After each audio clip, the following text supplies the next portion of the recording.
İsmim Muzaffer Cüngü, Şırnak Cizre'de ikamet ediyorum. Şırnak bölgesinin ilk gıda üreticisi olarak 2012 yılında gördüğünüz yerde fabrikamı kurdum. Cips ve kuru yemiş imalatı üzerine kuruluydu. Yurt içine, yurt dışına satışlarımızla başladık. Gayet iyi gidiyordu.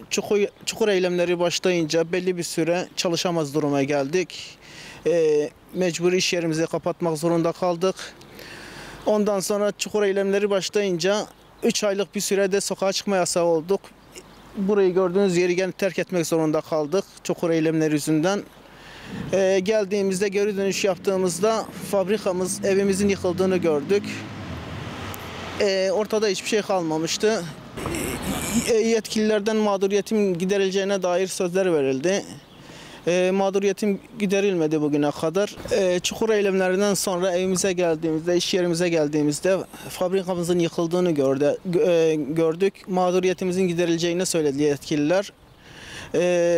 O zamanki fabrikanın kuruluş fiyatımız 500.000'den fazlaydı o zamanlar kurduğumuzda. 10 kişi istihdam ediyorduk. Yurt içine, yurt dışına satışlarımızı yapıyorduk. Fabrikamız yıkılınca yetkililer mağduriyetimizin giderileceğini söylediler. O zamanın parasıyla 500.000 liraya kurmuştuk ve bilirkişi geldi, fabrikada incelemeler yaptı. O zamanın parasıyla 345.000 TL'lik bir zararımın olduğunu söylediler. Belli bir süre geçtikten sonra zararımın ödeyebilecekleri 100.000 TL olarak gösterdiler. Bu durumda fabrikamı tekrar kurmam mümkün değildi. Fabrikamın kurulmasını istiyorum yetkililerden. Ben yetkililerden fabrikamın tekrar eski fabrikamın kurulmasını istiyorum. Gene ülkeme, vatanıma hizmet etmek istiyorum.